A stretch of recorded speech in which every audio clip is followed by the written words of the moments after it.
Muchas gracias por acompañarnos, por aceptar el reto, ¿no?, de compartir esta pequeña tarde, este encuentro profesional, ¿no?, con César, a propósito de César Ruiz Larrea. Quería aclarar un par de cosas. La primera es que esto no es un homenaje, que quede claro. Tampoco es un premio. El premio lo recibimos nosotros, de hecho, de contar con gente, con personas como César, ¿no? Esto es el inicio de un proceso editorial. Lo que hoy ocurre aquí es empezar a cocinar una situación que acabará siendo documento, de momento audiovisual y luego en papel, para tener un sitio, espero, en vuestras bibliotecas de aquí a un tiempo, que espero que no sea muy grande. Pero César, lo siento, esto también va a ser un striptease, de alguna manera. Vamos a ver con cuánta ropa sale César hoy. Hoy me he cambiado. ¿Te has cambiado? Bien. Y también es un tercer grado. Vamos a ver entonces cómo se produce esta situación de tercer grado striptease con nuestro querido César. ¿Por qué César? Scalae es quien convoca, quien nos llama desde su Consejo Editorial Industrial a una sinergia, una iniciativa que explora desde hace años de qué manera ese diálogo siempre presente, que en los despachos conocemos, ¿no?, de cómo trabajar, cómo colaborar con los artesanos y con los industriales. Resulta que cuando tenemos situaciones en las que tenemos que compartir ya conocimiento, este tipo de situaciones, ¿no?, experiencia, no es tan fácil. Desde hace unos años, por suerte, y allí en Barcelona, pero también extendido al resto del país, pudimos conjuntar un pequeño grupo de personas relacionadas con la industria que se vinieron a organizar este Consejo Editorial Industrial. Empresas como Cricursa, como GECE, como LAMP, como, quiero no dejarme a nadie, como Casentino, Reinaers, Equitone y Roca. Pero no son empresas, son personas, como siempre, personas muy listas, que ayudan un montón a tomar decisiones sobre de quién, a propósito de quién podemos empezar a hablar aquí, concretamente. En Madrid tiene esta conexión entre la arquitectura y la industria, y ahí no hubo dudas. Con César hace años también compartíamos un experimento, una intención similar con nuestro amigo Tomás Díaz Magro, que me hubiese gustado que estuviese también con nosotros esta tarde. Tomás, ¿no? Nos ha mandado, ¿Cómo está? Chulo, ¿no? Una experiencia que se llamaba Zona de Expertos, muchos la reconoceréis también, tenía una impronta documental, toda esta intención, ¿no? Bueno, es un esfuerzo continuo, en ello estamos, intentamos documentar, intentamos establecer cuestiones con fundamentos. A lo Scalae. Scalae también os recuerdo cuando arranca como documento, es como una conversación con Rafael Moneo, un reto mutuo en el que pensamos que quizá era posible explicar una experiencia personal y profesional, aludiendo como a tres estadios, como a tres situaciones que corresponden a la descripción de lo que es proyectar. El propio Rafael Moneo lo escribía así, o así lo aprendimos en Barcelona. Él hablaba de trasladar lo que es abstracto a algo concreto, materializar, por lo tanto producir una situación mediante un procedimiento constructivo, ¿no? Rafael Moneo de alguna manera hablaba de principios, hablaba de situaciones y hablaba de procesos. Y ese fue el acuerdo que tomamos, ¿de acuerdo? Vamos a documentar así, hasta donde podamos, de qué manera la inteligencia profesional produce materia, produce lugares habitables, ¿no? Por lo tanto, esta tarde y en el arranque, César nos va a poner al día de sus principios, de sus fundamentos, de alguna manera, ¿no? Y tendremos una introducción en la que rápidamente nos recordará esos fundamentos, a qué situaciones le han llevado, qué es lo que él ha podido aportar, ¿no?, a su sociedad y a sus contemporáneos, para que luego con la ayuda de Gorka Álvarez sepamos también los procesos de digestión que en este momento en el despacho se configuran para conseguir esta ecuación de estos tres elementos, ¿de acuerdo? Y dicho esto, yo ya me callo, le doy la voz a César para que nos ilustre con tus fundamentos, con tus principios o con lo que quieras. Bueno, adelante. Yo me iba a levantar porque sabéis que estar sentado siempre... Bueno, una pasada, de verdad. Muchísimas gracias a todos porque estar rodeado de tantos amigos emociona, ¿eh? Es una pasada. Claro, cuando hace un año y pico, ¿no?, me llamó Félix que iba a organizar esto, pues evidentemente dije, no, mira, eso no tiene sentido, tal, te sale ese pudor, no sé qué. Y vino la pandemia y me ayudó. Y dije, pues ya esto se ha olvidado. Pero dejó la pandemia y volvió, ¿no? Y entonces, pues claro, ya el pudor y el ego empiezan ahí a competir, ¿no? Y entonces pues el ego siempre acaba teniendo bastante fuerza, ¿no? Sobre todo en nuestro oficio y etcétera, ¿no? Y entonces dije, bueno, pero la condición es que todos los que estén allí, todos, que sean amigos. Es decir, que esa es la clave, ¿no? Y la verdad es que a todos, bueno, sois todos amigos, esto es un estupendo. Entonces no es un homenaje, pero lo parece, ¿verdad? O sea que realmente es bastante parecido, ¿no? Y espero que no sea un homenaje porque ya ha entrado uno en una edad provecta y de pronto pues te empiezan a decir, ay, ¿qué tal? Realmente los fundamentos y los principios que aludía en una persona como yo es muy difícil sistematizarlos porque yo soy bastante caótico, desordenado y soy muy contradictorio y lo que sí he visto, bueno, ha sido una oportunidad para casi como un encargo que me hace feliz. Dijo, oye, pues voy a tomarme esto como un encargo y voy a hacer una reflexión un poco desde el principio, que es lo que ha sido bueno, mi profesión, mi carrera, etcétera, ¿no? Y la verdad es un ejercicio fantástico, ¿no? Un ejercicio fantástico que muchas veces no nos paramos a hacerlo, ¿no? Es decir, te metes una dinámica, estás todo el día corriendo y no te paras para decir, bueno, a ver, este camino, ¿no? Que por donde he transitado y tal, ¿no? Entonces, en realidad, después de todo esto, yo creo que he sido una persona que ha estado, yo creo como que es la vida, ¿no? Intentando gestionar y negociar los conflictos, ¿no? Los conflictos, que también se puede hablar de contradicciones, pero todo el tiempo que nos pasamos aquí estamos intentando gestionar y salir adelante con los conflictos que nos van apareciendo, que surgen, y lo importante es llegar sano al final de esta especie de corredor de fondo, por lo menos con la cabeza razonablemente bien, y que hayas podido gestionar conflictos que muchas veces son muy duros, muy fuertes, y otras veces pues la mayoría son afortunadamente estupendos, y esa tendencia que tenemos todos, ¿verdad?, de solamente recordar los buenos y los importantes, ¿no? Entonces empecé a darme cuenta de que todo esto, a ver cómo empieza, cómo puedo organizar, y evidentemente lo primero que me vino a la cabeza es, como dicen los antropólogos, que uno ya a los 10 años está ya hecho, está construido, ¿no? Y que luego lo demás es casi ponerlo en práctica. Y resulta que yo a los 10 años me di cuenta que lo que era un apasionado de Tintín. Pero era así porque en casa, mis padres, la educación era francófona en esa época, y entonces pues lo que había que aprender era el francés.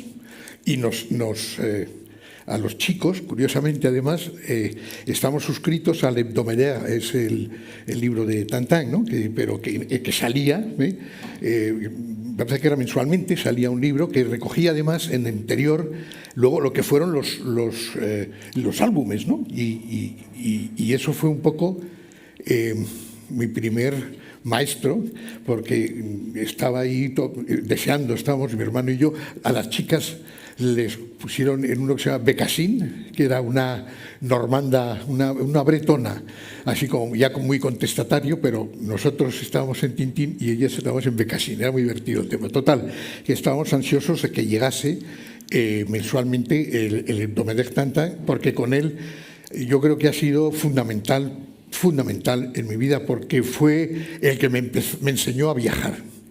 He viajado muchísimo y para mí ha sido la escuela más fuerte y más potente y más la que más he, digamos, disfrutado, ¿no? A lo largo de mi vida, ¿no? Tintín me hizo viajar y desde luego el viaje es para mí una escuela de formación importantísima. La curiosidad como puerta del conocimiento. Yo creo que si no, uno no es curioso, es muy difícil que se adentre en lugares, bueno, pues que te pueden descubrir realmente mundos extraordinarios, ¿no? Y Tintín era un gran curioso, ¿no? Era también muy fascinante porque era un reportero que trabajaba de reportero y en su vida escribió un reportaje, y a mí eso me fascinaba también. Salía a todas partes, le encargaban todo, pero nunca iba a la redacción a entregar un trabajo, ¿no? O sea, es una vida realmente fantástica eso, ¿no?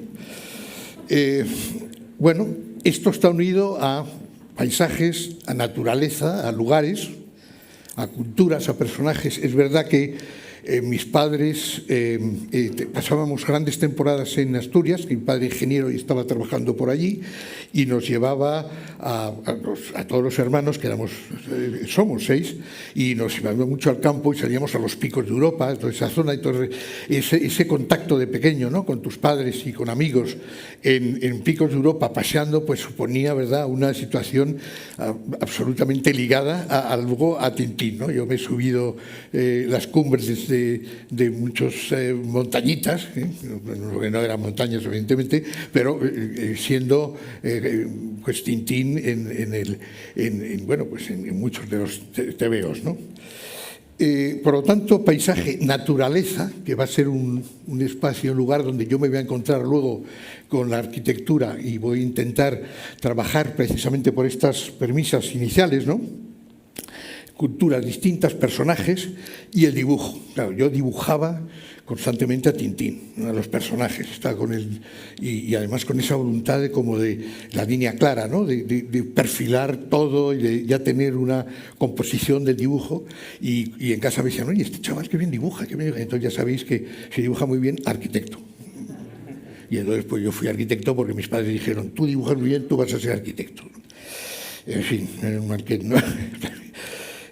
Con lo cual, esto surge también que luego en mi conflicto se va a encontrar constantemente en la arquitectura y en mi vida, ¿no? Porque yo no puedo separar la arquitectura de mi vida, ¿no?, con todos los vaivenes que tiene, porque yo soy, bueno, me conocéis, muy vitalista, tengo mucha energía, pero sobre todo lo que me fascina es la vida y todo lo que ella comporta, ¿no? Y entonces la arquitectura ha sido quizás el instrumento y la herramienta para poder verla, disfrutarla, entenderla, criticarla y entender, pues, qué hacemos aquí, etcétera, etcétera, ¿no? Por eso, la importancia de lo local y la controversia y el conflicto con lo global, que es un mantra que se dice mucho, todavía no lo he despejado muy bien, porque si eso de pensar en global y actuar en local, bueno, podríamos estar hablando, pero es como muy complicado, ¿no?, el pensar en global y luego actuar en local, ¿no? Sabemos a lo que nos referimos, pero luego ponerlo en práctica es hiper complicado, y eso es uno de los conflictos, además, que tenemos ahora tremendamente en la sociedad, porque estamos diciendo, no, hay que consumirlo de aquí, hay que no salir, hay que no tal, pero luego, por otra parte, pues todo lo que hemos conseguido viajando, saliendo y tal, pues es una realidad. Entonces, bueno, esos conflictos, que son conflictos de la vida y son conflictos de cada uno de nosotros, ¿no? Entonces, la experiencia de la arquitectura con sus contextos. Es decir, yo no he tenido una trayectoria lineal construida con un objetivo predestinado, ¿no?, programado. Eso que voy a buscar, ¿no?, que tienen algunos afortunados arquitectos, tienen buscando esa arquitectura que van a ir trabajando sobre ella. Yo realmente, como Tintín, he ido intentando resolver y aprendiendo los sucesos que han ido surgiendo y que se me han ido encargando, ¿no? En ese sentido, me ha hecho construir como un camino donde cada proyecto es una oportunidad para explicar nuevas respuestas que no estén prefijadas. Anteriormente, algo así como también en la vida propia, ¿no? En esto, pues, yo me siento muy próximo, evidentemente a años luz de su magisterio en todos los sentidos, pero Moneo siempre me impresionó mucho esa capacidad que tiene de en cada momento arriesga, ¿no? Y trabaja con el lugar, con la cultura, con el contexto, con el entorno y busca cuál es la respuesta a esa situación. Y nosotros, cuando hemos trabajado con otros compañeros y con otros arquitectos, que la mayoría, pues estáis aquí, pues realmente ese contexto, es decir, el texto con el cual escribes, es fundamental para desarrollar, desde mi punto de vista, el proyecto y siempre iba a las parcelas, a los lugares, a los sitios, viajado mucho y eso es fundamental, porque para poder proyectar una vivienda en un sitio, pues te tienes que impregnar de ese sitio, ¿no? Tienes que saber cómo se bebe allí, cómo se come allí, cómo es la gente. Eso me parece que es el material de proyectación como más importante para salir adelante, ¿no? Yo creo que soy un arquitecto más formalizador que no formalista, más formalizador que conceptual. Me parece que, bueno, siempre he estado con esa especie de nervio de dibujo, de estar trabajando y pues seguramente también eso ha ido madurando hacia bueno, de hecho, yo arranqué como a proyectar con el dibujo, es decir, con la mano, ¿no? Y yo creo que se va paulatinamente proyectando más con la cabeza, es decir, cada vez que vas madurando, la cabeza va tomando ese protagonismo, ¿no? Mientras que al principio, pues, claro, quieres como dibujar todo, soltarlo todo y tal, ¿no? Entonces eso es un proceso de destilación realmente asombroso, pero que es la vida en sí también, ¿no? Es decir, eso tiene cosas buenas, como todo, y tiene cosas que vas perdiendo frescura o vas dejando en el camino cierta iniciativa, ciertas cosas, ¿no? Bueno, sobre el tema de bioclimatismo y sostenibilidad, que últimamente y tal, y que parece que estoy ahí posicionado porque empecé antes, no porque ni sea más listo ni nada, sino que empecé antes, como saldrá en el debate, lo dejo para el discurso. Seguro que alguien preguntará sobre esto. Sí que monté el estudio, digamos, con tres patas, ¿no? Que es la docencia, la profesión y la investigación, un laboratorio en constante contacto con las industrias, con las empresas, ¿verdad? Y hemos hecho patentes y hemos intentado que, bueno, eso es un camino realmente duro en este país, ¿sabéis? Lo de la investigación, habría que hablar mucho, ¿no? Y muchos arquitectos que estáis aquí, que lo habéis intentado, sabéis lo que es investigar y proponer en España, ¿no? Es complicadísimo, ¿no? El cambio, me parece que el cambio es un conflicto en el que vivimos constantemente ya con una aceleración brutal. Por lo tanto, aceptar el cambio me parece que es algo que tenemos que estar constantemente viviendo, ¿no? Y entonces es tremendo, ¿no? El cambio, la transformación es muy importante, ¿no? Porque la vida no es más que un cambio, ¿no? Me he metido en muchísimas aventuras políticas, profesionales, personales, disfrutando y trabajando mucho, lo que hacemos todos, mogollón de concursos, porque el 90% de mi trabajo pues, ha sido por concursos, o bien públicos o bien por invitación, ¿no? Pero realmente he trabajado siempre el concurso porque me sigue pareciendo, bueno, mis maestros nos lo enseñaron y resulta que ahí, bueno, pues es el espacio donde tú puedes, bueno, investigar y tal. Ahora los tiempos son duros, ya no hay concursos, es complicadísimo y de eso también podremos hablar a lo largo de esta tarde con todos vosotros, ¿no? Bueno, pues digamos que esto ha sido como 4 o 5 puntos, porque me decía Félix, oye, como más lo importante sois vosotros, yo lo que he preparado es unas imágenes rápidas que os voy a pasar después de esta reflexión así un poco global, ¿no? De que me conocéis, sabéis cómo soy, y entonces pues eso es un poco lo que quería contaros, ¿no? Es decir, todo ese proceso que está muy ligado a la vida, muy ligado a las experiencias en todo caso, y que ha ido, bueno, pues haciendo proyectos lo mejor que he sabido, siempre con gente estupenda. He tenido la suerte de trabajar con arquitectos espléndidos que me han enseñado muchísimo, con profesores estupendos que están la mayoría aquí y con amigos extraordinarios, porque lo que sí os puedo decir es que la amistad la he cultivado mucho. Me parece que lo más importante sois vosotros, es la gente que pasa a lo largo de nuestras vidas y que es el tesoro más importante que uno puede tener, ¿no? Entonces la arquitectura es una consecuencia de todo esto. Como veis, pues no hay una sistemática en lo que os estoy contando, sino nada más que un contagio y contaros un poco lo que uno siente, ¿no? Y lo que quiere compartir, y lo que he hecho a lo largo de mi vida, intentar compartir pues esas dudas y esos conflictos, ¿no? Entonces, vamos, este soy yo en el Congo, ¿lo veis, no? Entonces, bueno, pues esto es un homenaje a mi querido Tintín. Y estos son 2 libros que hablan de ese conflicto, de esa contradicción. Aquí, ya conocéis, el de Bernard Rudowski, Arquitectura sin arquitectos, que pululaba en aquellos años en la escuela, y el Five Architects, ¿no? Y además me parece que fuiste tú, Alberto, el que me lo trajiste un día por la escuela o algo así. Y obviamente. Y entonces ese libro que habla de la naturaleza, habla de la arquitectura sin arquitectos, que tiene que ver con esa parte mía de vivir en la naturaleza, de entender esa arquitectura, el lugar, etcétera.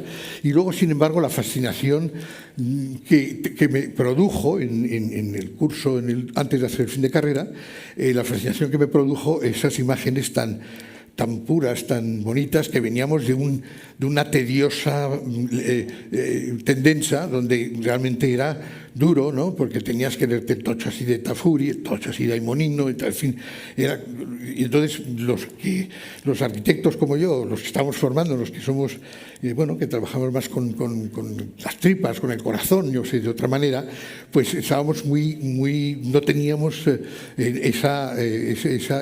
yo no me sentía tan cómodo. Entonces, esta gente, y entonces fue cuando por unas razones me dijo en aquel momento Oiza, oye, pues vete a Estados Unidos. Me fui a Estados Unidos otra vez con esa historia del viaje, a conocer la arquitectura de allí, y luego fue una historia que pasaron cosas importantísimas. Pero son dos libros que hablan de ese conflicto que estaba fascinado por ambos, ¿no? Entonces, eso yo creo que ha sido también parte de mi vida. Por ejemplo, esta casa en el Hierro, que fue la primera vivienda que hago en Canarias, en la isla del Hierro, hace ya muchísimos años, ya habla de ese conflicto. Es decir, la planta de la derecha es un dibujo que hago. Me fui a 3 meses a vivir allí con mis 2 hijos mayores, que eran pequeños, y con mi mujer, y estuve viviendo en una casa allí rural, vamos, era de pescadores, y estuve dibujando, trabajando, viendo el lajear, viendo el suelo, y dibujé pues esta planta que veis, metida entre una colada volcánica y la casa con una geometría que se superpone y se planta sobre ella, ¿no? Es decir, que hay allí un conflicto interesante. Este es el pueblo de La Vereda, que algunos que estáis aquí lo hemos compartido. Curiosamente, estuvimos también con los hijos pequeños en aquellos momentos, luego se incorporaron, yo tengo 4 hijos, pues los otros se fueron incorporando. Pertenecemos a una asociación que sigue funcionando, que rehabilitamos pueblos de la Sierra Norte de Madrid, la Sierra Negra. Esta es La Vereda, ¿no? Que fue una experiencia también fantástica. Era la época así hippie o post-hippie, y entonces íbamos todos ahí en comunidad y construíamos nosotros el pueblo, lo reconstruíamos, llevábamos el agua, y esa experiencia, ¿no? de construir con los materiales, de poner las tejas, de colocar la madera, de lijar en comunidad, pues también forma parte de algo muy importante en todo ese quehacer, ¿no? de la obra, ¿no? Esa es mi casa, que arreglé, como veis, una delicia, y unos años estupendos la experiencia, y esto es el pueblecito fantástico de La Vereda. Este es el primer proyecto que hago en Almería, el primer concurso, el Conservatorio Nacional de Música, un concurso que hice yo en mi casa. El tablero lo tenía pues al lado del dormitorio, una casa de Víctor de la Serna, y me presenté, me ayudó un colaborador, un chaval, y lo dibujamos todo a lápiz y a colores y tal, ¿no? Y tuve la suerte, además un concurso nacional, tal, y lo gané, ¿no? Y eso ya me dijo, yo soy arquitecto, eso de ganar de jovencito un concurso importante y tal, es que te pone, y te pone pistoletazo de salida, ¿no? Y entonces, bueno, pues le debo mucho, ¿no? Es decir, que voy a pasar por algunos hitos. Bueno, esto me parece entrañable. Fijaros, aquí ya estamos trabajando con Enrique y con Carlos, que es una experiencia fabulosa, porque son 2 personas increíbles, magníficos arquitectos, y que hicimos un trío realmente magnífico, ¿no? Lo pasamos muy bien, creo que hicimos bastante arquitectura interesante, y este fue el primer premio que tuvimos los 3 juntos, que es una casa en Alcalá Galiano, unas oficinas, bueno, pues lo de la viga esa colgada, que está súper publicada, pero esta foto me parece fantástica. Mirad, Carlos, qué pelo tenías ya, ahí. Con lo que te has quedado, chaval. Pero fíjate, si va tu amigo, sigue con la pelija. En fin, Juan Navarro, Asís Cabrero y Javier Carvajal, ¿no? Y claro, que te den esos monstruos un premio, el primer premio que es el premio Coan que recibes y tal, pues de verdad fue una experiencia preciosa. Este es otro proyecto que hicimos también conjuntamente, y yo ya me metí mucho en tema de las islas. Ese fue un poco del equipo el que iba allí también, seguramente, como Enrique siempre decía, que el único campo que le interesa es el hoyo 12, o sea, el campo de golf, ¿no? Entonces era divertidísimo, porque él reivindicaba que todo lo demás no está ordenado, que allí no hay tal. Entonces es muy gracioso, porque Enrique, ya sabéis, con la ironía que tiene, y sin embargo, pues claro, yo he viajado mucho y he estado en muchos campos, entonces estos proyectos los he llevado yo más que nada, ¿no? Todos los de Canarias. Y concretamente es el museo etnográfico de este señor, que es Thor Heyerdahl, ¿os acordáis? El de la Contiki, ¿no? Que fue una historia preciosa, porque construí el promotor era los Olsen, Fred Olsen, los de la Naviera, en Mallorca, y entonces, bueno, fue una relación estupenda. Eso es lo que os digo de la vida, de los encuentros, de todo lo que hay, que la arquitectura te permite esas cosas tan fantásticas, ¿no? Y este es el primer premio, ya lo hice yo, prácticamente y este fue la vivienda, cuando empiezo a trabajar, bueno, con bioclimatismo, ¿no? Es decir, con el tema ese que luego me llamaban muchos amigos, hombre, ya está César, el de las flechas, ¿no? Porque ponía el viento, pero bueno, porque quería trabajar en el sitio, pero fijaros que también hay la Geria, que es esa organización de vides en Tenerife, en Lanzarote y por ahí, ¿no? Que ya es una arquitectura habitada, ¿no? Es una arquitectura habitada, lo que pasa es que en vez de personas lo que hay es una vid, ¿no? Entonces, eso me parecía que ya hay un espacio arquitectónico fantástico, y lo único que hicimos en el estudio fue poner unos muros que además luego estaban enganchados al suelo, un camaranchón, la primera cubierta verde, estamos hablando de hace ya casi 25 o 30 años de esto, es muchísimo. Y fue una experiencia muy bonita, ganamos el primer premio, y entonces hicimos eso, que es esta que veis aquí, y además yo creo que se integraba muy bien en este paisaje tan bonito, ¿no? del norte de Tenerife, y eran pues gerias ahí dispersas, metidas allí. Hay un dibujichis que os van acompañando, que son dibujos hechos por mí y por algún colaborador. Esto es el Instituto de Tecnología Renovables de Tenerife, que también es el primer edificio que empezamos a trabajar sobre coger la temperatura del suelo y mediante un mecanismo de chimeneas solares mover entre dos muros de piedra ese aire y llevarlo a unas chimeneas solares. Es decir, son edificios donde ya no había consumo que no fuese de energía, o sea, todo era energía renovable, ¿no? Y la verdad es que fue una experiencia estupenda. Esas son las chimeneas que se calentaban arriba y que cogían el triple espacio. Luego también había unos temas eólicos, en fin, estamos hablando también de hace mogollón de tiempo, pero es un edificio importante, ¿no? Aquí tenemos eso, la afición por los viajes. Aquí veis a Tintín, a Haddock y a Rastapoulos. Y ya, aquí ha perdido ya parte de su... Y los dibujinchis, este es el concurso que ganamos para el Colegio de Arquitectos de Oviedo, ¿no? Y aquí con Enrique, ¿no? Estamos ahí en el Teide por ahí, ¿no? Y un dibujito, este dibujito es del Conservatorio de Música. Ese palmeral se lo debo a mi amigo Alberto, que hizo un proyecto precioso delante de la catedral, ¿verdad? Y entonces pues dije, esto lo tengo que poner porque yo creo que copiar es sanísimo, pero hay que saber copiar, ¿sí? Entonces, todo lo que no sé, ¿no? Como decían, no sé, estas cosas que decían los maestros, bueno, no sé, ya no me acuerdo, se han dicho tantas cosas. Bueno, y este fue un proyecto importante, que es otro concurso que gané, que ya fue ponerme en una escala ya mucho más importante, es la televisión Canal Plus, SOGE Cable, que fue un concurso que además estabas tú en el jurado, ¿te acuerdas? Sí, estabas tú en el jurado, pero era anónimo. Cuidado que hay mucho malo en esta profesión, pero además está por aquí mi amigo Carlos Abad, que era el director general, ¿no?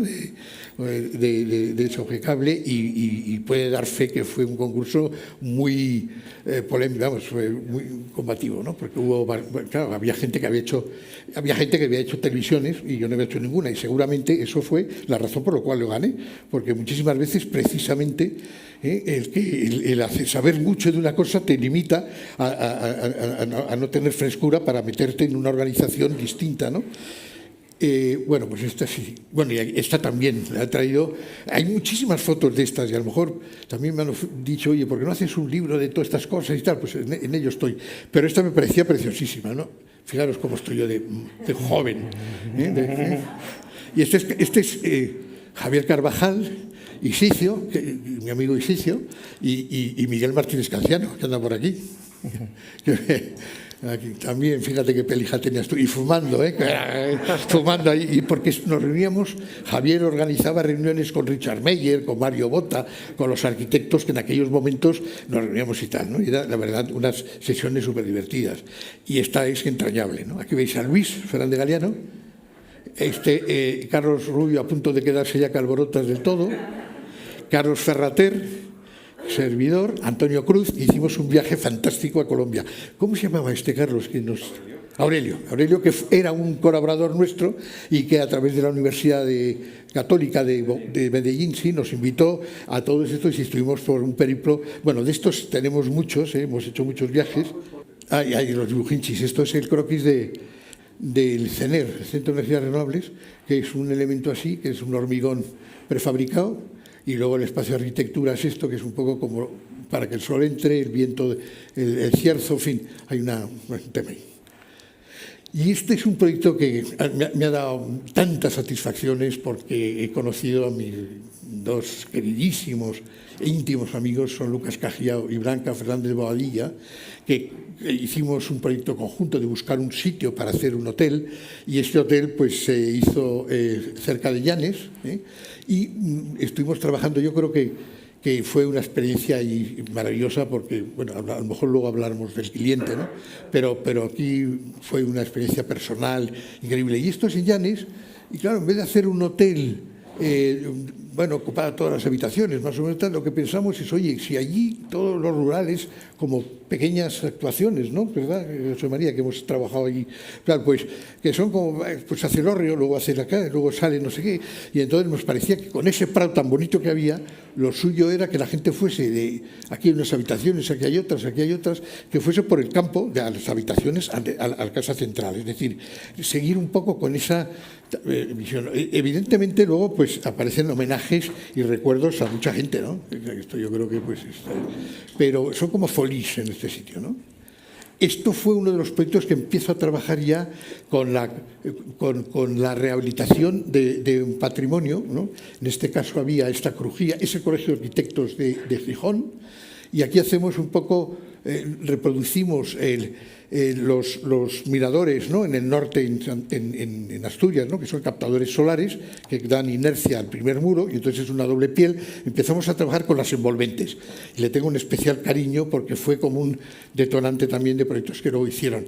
Y por ejemplo, esto es el Banco de España en Ciudad Real, esto es la fachada sur, y no abrimos un solo hueco de vistas, sino que hacemos no es un muro trombe, es un captador solar con una chapa que lo que hace es que coge el aire, calienta el aire. Esto es una chapa que se pone caliente, entonces y el colchón térmico termodinámicamente hace que el aire sube por arriba, y arriba hemos puesto unas máquinas activas, ¿no? Pero gracias a estos elementos conseguimos rebajar hasta un 60% la importancia de las máquinas, ¿no? Porque yo siempre he peleado con que la sostenibilidad o la energía y tal no es hacer una arquitectura vulgar y luego llenarlo de cachivaches para decir que estamos haciendo arquitectura sostenible. Eso es una cosa. Bueno, pero es bonito porque planteamos una solución desde la propia tecnología pasiva, ¿no? Porque creo que la arquitectura tiene que ser pasiva, no tiene que forzarse, ¿no? Y fue también la Agencia Andaluza de Energía, y aquí trabajamos con siempre hemos trabajado monté un laboratorio de investigación en el estudio, y que además aquí hay algunos arquitectos que han estado al frente de él, y en relación con la escuela hemos estado trabajando conjuntamente, y este edificio pues lo hicimos, una piel que es una envolvente telescópica de píxeles, que son píxeles de captadores solares, térmicos, fotovoltaicos, antirradiación, etcétera, de tal manera que se puede montar y desmontar fácilmente, y puedes estudiar el colchón térmico en función de unas soluciones telescópicas. Bueno, es una tecnología que diseñamos, una patente con Tomás Díaz Magro, que sabéis quién es y que es un personaje realmente fantástico. Hicimos unos pozos de luz, hicimos un lucernario que solamente permitía la entrada de los rayos, digamos, visibles, pero no los térmicos, de tal manera que, bueno, pues fue un laboratorio realmente brutal de experiencias. El hemiciclo solar, que creo que es la primera vivienda que se hace, por lo menos en Europa, 100 viviendas solamente con energía, con geotermia, aire-aire, no es por calor ni por sondeo, sino en una superficie, en una profundidad de 6, 7, 8, 9 metros, que sabéis que es estable. Con una UTA movemos ese aire que pasa por lo que se llaman los pozos esfuerzos canadienses, que hay mucha intuición en todo esto, ¿no? Porque no teníamos esto hace mucho tiempo, entonces no había, bueno, pues nos metimos en este sarao y bueno, y tiene sus chimeneas solares, espacios comunes, son plazas, es un edificio que le hace un homenaje a Corbu, pues un edificio ciudad, arriba hay una pista de footing, bueno, pues todo este estilo. Y bueno, otro de los viajes, ¿no? Este viaje en China, ¿no? Cuando las cosas se pusieron duras, nos llamaron de China, y entonces montamos para hacer un concurso con Felipe Pic y Teresa Valle, que está aquí Teresa, y entonces dijimos, oye, ya está bien, encima concursando nosotros. Entonces nos unimos, hicimos un estudio conjunto y fuimos a China diciéndoles qué tal. Entonces, bueno, lo de China es otra historia, ¿verdad, Sol? Eso es para hablar largo y tendido. Pero aquí veis al grupo, aquí estoy yo, Felipe, y Teresa no estaría, o estaríamos haciendo la foto, no lo sé, en la Ciudad Prohibida, y hicimos este edificio para una compañía de energías renovables, donde metíamos pues lamas, paneles fotovoltaicos, todo bueno, componíamos y diseñábamos esa piel captadora, etcétera, con esta gente. Y ahora pues os traigo rápidamente los últimos proyectos que hemos terminado hace 1 año y medio, 2 años. Aquí tenéis unas viviendas para Acciona en la M30, que es, bueno, pues luego tiene todos los sellos BREEAM y todo lo que queráis, se los consigue. Y lo que pasa es que aquí fue interesante porque trabajamos en una tipología. Estas son tipologías de bloque de manzana cerrada, con lo cual no funcionaba bien, y entonces conseguimos meter las mismas viviendas, etcétera, con una modificación parcial nada más, y hicimos 2 bloques con un jardín interior, donde se produce pues la vida colectiva, el encuentro con las escaleras, las pasarelas, etcétera, y luego pues funciona muy bien desde el punto de vista de ahorro y energético y tal, ¿no? Esto es la primera vivienda de consumo casi nulo, que se hace también en Torrejón de Ardoz, que la terminó hace tiempo, y esta de aquí es por la que nos han dado el premio COAM del año pasado, que ya es una vivienda de la empresa municipal de la vivienda. Es la primera vivienda pública Passive House, es industrializada y Passive House y bueno, todos esos temas, ¿no?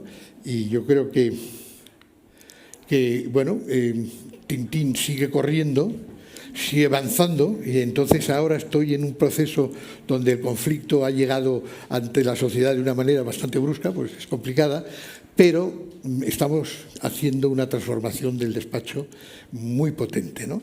Y esa transformación la hacen mis socios, hemos hecho una empresa con más socios, dándole otro carácter, que ahora os contará Gorka Álvarez, que es socio principal del estudio, junto con otros que están por aquí, y donde en el fondo, bueno, pues veíamos que bueno, lo que tú les cuentas un poco este tinglado, ¿no? Hemos hecho un viaje, habéis visto, de las manos a la cabeza, nos ofrecía al principio. Aquí siempre en estas conversaciones intentamos apuntar el glosario, las palabras que van apareciendo, ¿no? César nos ha hablado de Tintín, sí, de viaje, de curiosidad, de dibujar, de global y local, pero aparecían las frases, ir a buscar, ¿no? Ya no son solo palabras. De los concursos, copiar. Yo me he notado una, tener frescura. Yo creo, a lo mejor hemos acertado poniendo hoy verdura como fondo para que estuvieses cómodo en esta especie de lógica de expedicionario, ¿no? A periodista Tintín. Pero en cualquier caso ha sido un viaje, como habéis visto, de fundamentos que nos traslada a entender mejor, quizá, determinadas situaciones que se producen en la arquitectura. Gorka, te tengo que ponernos al día de todo este proceso, el legado que habéis construido con César, esta maquinaria, esta cocina, ¿no? ¿Cómo apunta? ¿Cómo es su movimiento? Como habéis visto, una personalidad compleja que corre por delante nuestro todo el tiempo, ¿no? Si algo no ha definido César a Tintín, que yo creo que es el adjetivo que le ha faltado, es valiente.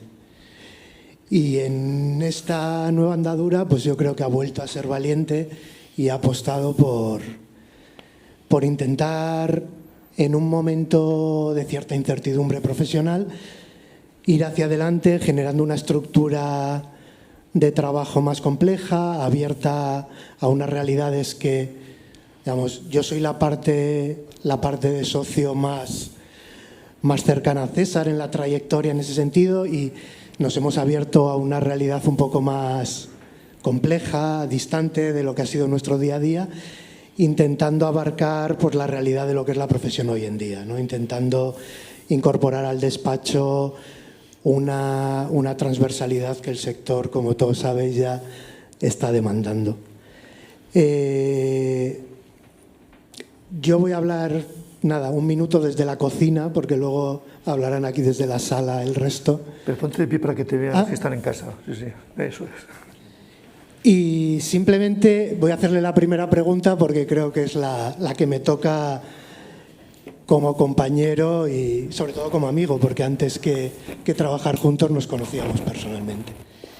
Y creo, César siempre habla y en su discurso siempre sale la palabra maestros, ¿no? Porque él se educó con los maestros, que parece que los maestros eran esa generación previa a la suya, y llegado un momento, toda su trayectoria vital le llevó a hacer un planteamiento profesional un poco más reivindicativo en la contemporaneidad, ¿no? En esa apuesta por entender que la arquitectura debía responder a problemas sociales y que el problema social más potente en el momento era el medioambiental.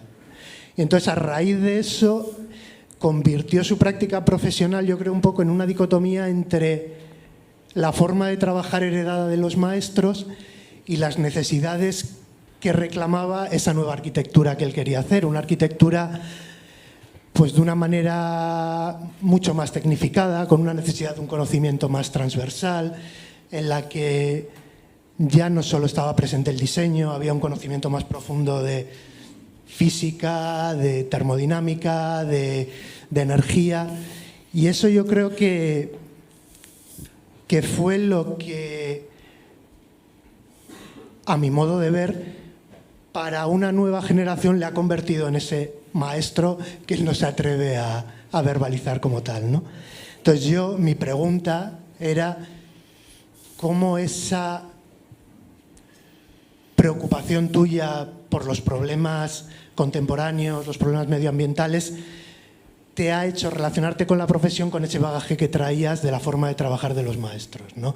Más basada en el trabajo en el tablero, en una forma de proyectar más individual, en una forma de trabajar menos compartida, ¿no? Bueno, no vale decir sí o no, tienes que desarrollar un poco, ¿eh? Lo desarrollo, ¿no? Sí. Pero no contesto. Sí, sí, claro. Vale. Bueno, yo creo que al final sí hay de los maestros una actitud, ¿no? Es decir, eso es lo que me parece más importante. Decía, ayer estuve en un homenaje precioso que se le hizo a los 100 años que tenía que haber, que cumplía, ¿no? José Antonio Corrales, ¿no? Que fue precioso, por cierto, precioso.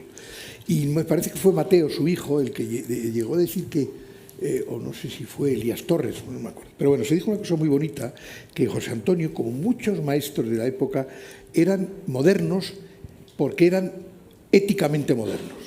Es decir, no era tanto que es un problema de lenguaje, que lo hemos llevado siempre a un tema disciplinar, cuanto un tema de actitud ante la vida, ¿no? Eso es lo que me parece que es un maestro. Un maestro es el que sabe cuál es el problema que tiene importante en la sociedad e intenta trabajar en esa línea, con el lenguaje que cada uno pueda tener o haya adquirido o haya visto, ¿no? Entonces, a mí me parece que en ese sentido, te diría, ya me sé la respuesta, porque lo bonito de todo esto no son las respuestas, son las preguntas. Al final las respuestas son todas dificilísimas y no se sabe muy bien, pero lo bonito siempre es hacer preguntas porque ya tienes medio problema, decían, ¿no? Medio problema resuelto. Entonces, esa actitud ética, ¿no? Ante la vida, que es comprometida, que es intentar resolver los problemas, eso es un poco la creatividad. Crear no es inventarse un día, levantarse y decir, ¡ah, lo tengo! ¿No? Eso no es así. Crear es transformar la realidad, ¿no? Y para transformar la realidad hay que conocerla profundamente. Hay que saber de ella, cómo funciona, cuáles son sus, los sitios donde puedes entrar. Y eso es lo que yo aprendí de los maestros, es decir, esa actitud ética ante las cuestiones, ¿no? Que duda que José Antonio la han tenido todos los maestros con los que evidentemente luego han utilizado un lenguaje más o menos personal o han utilizado unas formas y tal, pero esa coherencia, ¿no? en esa actitud, ¿no? Es lo que siempre me ha parecido fascinante, ¿no? Luego, evidentemente, bueno, pues ya tienes que buscarte tu propia historia y viene esa contaminación, ¿no? y complicación y complejidad, ¿no? De que la propia vida te está llevando, y luego pues evidentemente el momento tiene unos lenguajes y cuando eres joven pues esos lenguajes te interesan, ¿no? Pero si mantienes esa especie de servicio, ¿no? Que es un poco lo que los maestros han hecho, me parece, no sé si te he contestado, pero va por ahí, ¿no? La respuesta que te diría. Venga, vamos a coleccionar preguntas en una especie de galope tercer grado, ¿eh? Vamos a ver cómo lo resolvemos, en el que no haré muchas presentaciones, porque creo que no hay que perder el tiempo en una situación como esta presentando, sino que más bien reconociendo. Si alguien tiene dudas de quién habla, ya lo resolveremos de otra manera, excepto para el caso de Lucas Cajiao. Claro, es un caso especial, porque es una persona... No es arquitecto. A venerar, es el cliente. Bueno, lo primero, no soy arquitecto. Soy amigo y además cliente, cosa muy difícil. Después de 3 proyectos y 30 años hemos logrado no solo mantener, sino enriquecer la amistad. Y yo escogí, cuando me pidieron una imagen para mi comentario que leeré después, pedí la imagen del Fausto de Goethe. ¿Vale? ¿Y por qué el Fausto de Goethe? Porque si leemos el libro y escuchamos los comentarios de Goethe sobre el libro, él nos dice que es un libro al que no hay que leer literalmente, porque es un libro que habla de mitos, habla de leyendas y habla de imaginación y fantasía.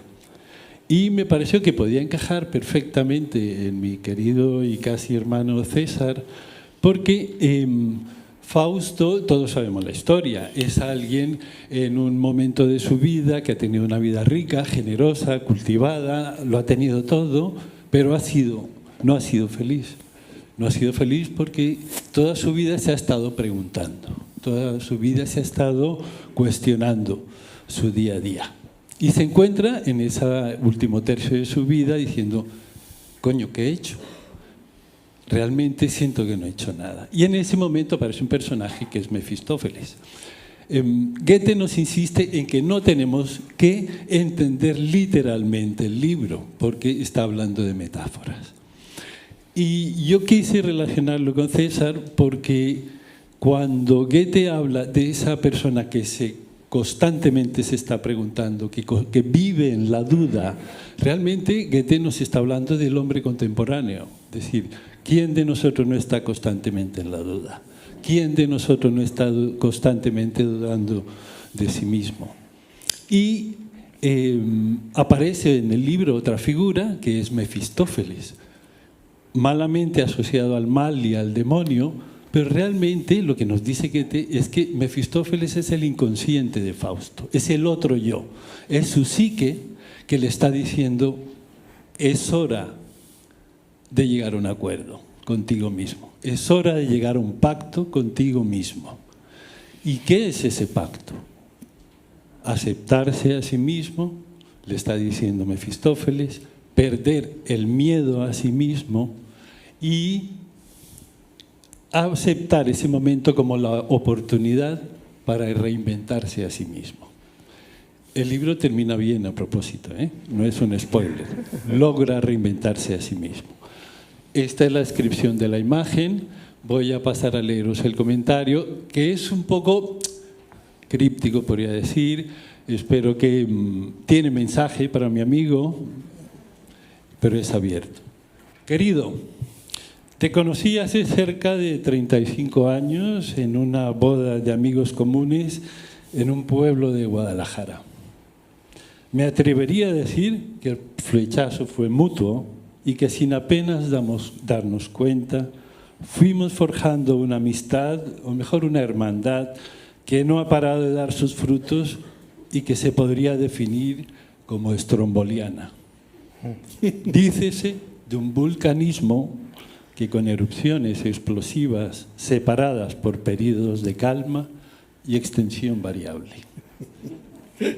Hemos vivido y compartido años intensos, algunos amargos y muchos, muchos estupendos, la mayoría, enriquecedores y generosos. Pero es verdad que también hoy, nuestro ahora es un mundo frío, ajeno y distante y muy diferente al que habíamos imaginado. ¿Qué hacer, pues? ¿Cómo enfrentarnos a ello? Yo, por mi parte, he decidido viajar ligero, dejando atrás personajes caducos, mochilas pesantes y fardos inútiles. ¿Y tú? ¡Jo!